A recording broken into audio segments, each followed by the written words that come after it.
Last night we witnessed a harrowing programme chronicling the bleak tale of the disappeared.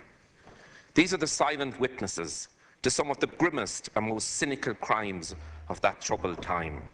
Sons, brothers, husbands, fathers and mothers were ruthlessly taken from their families in the dark of night on the orders of self-appointed local warlords. Some were barely old enough to shave before they disappeared into the depths of an IRA conspiracy. The gaping hole that the abrupt, shock absence of these men and women left in their families' lives is a legacy that they still struggle with today, understandably. RTE and BBC did a valuable public service in producing this documentary, which dealt in great detail with those awful murders and devastated families. Jean McConville, a mother of 10, trying to make ends meet in desperate circumstances in West Belfast, was executed and disappeared on the orders of the Belfast IRA commander. The family unit was shattered and siblings separated from one another. We have yet to hear the IRA leadership of that time deal in any appropriate way with a response, if there is such a thing when one is dealing with murder. The leadership of that time have very serious questions to deal with arising from that particularly callous murder. The family of Kevin McKee still linger with a sad regret over a final phone call from their brother before he went forever silent. The searing testimony of Charlie Armstrong's widow, whose loss is still so raw and so painful to watch even after the years, is a sharp reminder of the devastating impact that these crimes have had upon the families of the men and women who were murdered and submerged under a web of IRA lies and propaganda. Mrs. Armstrong's quiet dignity and strength as she visited the grave of her husband stood in stark contrast last night to the weasel words of Deputy Adams and others, as even now they try to muddy the waters. These victims' disappearance was compounded by the vicious, malevolent rumour mill that attempted to cast aspersions on their characters and or give false hope to bereft families. The IRA still refuse to accept responsibility for the murder, and legitimate questions are not answered. Since it was established in 1999, in the aftermath of the signing of the Good Friday Agreement and the enactment by referenda both North and South, the Independent Commission for the Location of Victims' Remains has been working on the lonely task of securing a just outcome for the disappeared. The remains of Joe Linsky, Kevin McKee, Columba McVeigh, Seamus Wright, Captain Robert Nyrak, Brendan McGraw, Seamus Ruddy, are all lying unmarked in the ground somewhere in the Irish countryside. There are people who know where they are buried. Some of these people are now in prominent public positions in Irish life. There is a heavy moral obligation on those who know to act upon that knowledge. These families deserve to be made whole, even at this late stage. The prevarication of the IRA and its fellow travellers in identifying the victims they were responsible for is a damning indictment of the kind of moral judgment shown by that organisation. The weight of history is a heavy burden in this country. Shallow graves in desolate bogs, on lonely beaches, and down distant country lanes are a testament to that burden. The victims' families are left with that dark legacy. Contrary to what Deputy Adams and others would like now to claim, everyone in the North does not share responsibility for what happened there. While the IRA organisation, from top to bottom, were intent on destruction, families and nationalist communities across the North were resisting their campaign of terror, bringing up families and trying to earn a living in peace. I trust, Minister, that the government will continue to give full assistance and support, and whatever support is necessary, to the Independent Commission as it continues its work. I hope that all members in this House rise to their moral responsibility to help those families even at this very late stage. Thank you, Ochahirig. Thank you. Minister to respond. Well, firstly, I want to thank Deputy Smith for raising this issue. I'm aware of his long-standing interest in it. There's nothing he just said with which I could disagree. Victims in Northern Ireland, there were victims in Northern Ireland of terrible atrocities for which there can be no excuse of any description nor any political justification.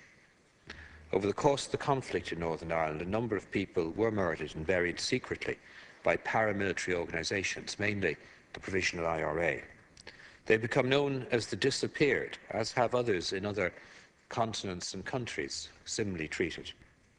This was a brutal practice, not alone the commission of kidnap and murder, but the further profound injustice inflicted on the families of the people who were killed. Those responsible for the murder of the innocents and for concealing their remains simply have no moral compass, and there can be no moral justification for their conduct. Those families whose raw grief was once again highlighted in last night's television documentary, which I saw, have had a peculiarly cruel tragedy visited on them, having not only lost their loved ones to murder, but for many decades not even knowing of their fate and having had no graveside at which to grieve. I've met with the victims' families and I pay tribute to their dignity and fortitude in the face of their suffering. Too many have had false hopes when it's been thought remains might be found to discover that the information furnished has proved to be inaccurate. Once again, I extend my deepest sympathy to them on their loss and assure them of my continuing support for their efforts to recover their loved ones. The Taoiseach also met with the families in July, and he also assured them of the government's continued support for them and its commitment to this humanitarian process. Those who were involved in these callous acts of disappearance should be keenly conscious of the abhorrent nature of what they've done. They should also feel the strongest moral obligation to do all they can now to try to right the wrong that was done to the victims and their families. The Independent Commission for the Location of Victims' Remains was established in 1999 by the Irish and British governments, and it will continue to be supported by the governments. It was one of a key set of actions aimed at addressing the suffering of the victims of violence as a necessary element of reconciliation. The work of the Independent Commission is not involved in making moral judgments of those who ordered or participated in such appallingly brutal acts. It is responsible for facilitating the location of the remains of the disappeared. Its sole objective is to return the remains of victims to their families so they can receive a decent burial, and so that the families will then have a grave at which to grieve and also to remember. In this way, the families may, in some measure at least, achieve resolution or closure in regard to the deaths of loved ones. The Independent Commission has had cooperation from many sources, including from many in the organisations responsible over the course of its work in locating the victims' remains. However, as there are still 7 victims on the Commission's list whose remains have not yet been found, we have to constantly see if more can be done. The Commission needs further information to be able to progress its investigations. This is the only resource that is missing. I would appeal, therefore, to anyone, anywhere, who has information that might assist the Commission to provide that information in confidence so it can be acted on. The Independent Commission operates a confidential phone line and PO box, and details can be found on its website. Nobody has anything to fear by providing information. Information provided to it is guaranteed the strictest confidence, can only be used for the purpose of locating and recovering victims' remains. The families have endured for long enough. Although some of them have had the remains of their loved ones returned to them, there are others who still wait and who still suffer to this very day, and that suffering was clearly apparent in last night's programme. There can be absolutely no excuse for those who have information to withhold it. I believe in common human decency they should provide that information without delay.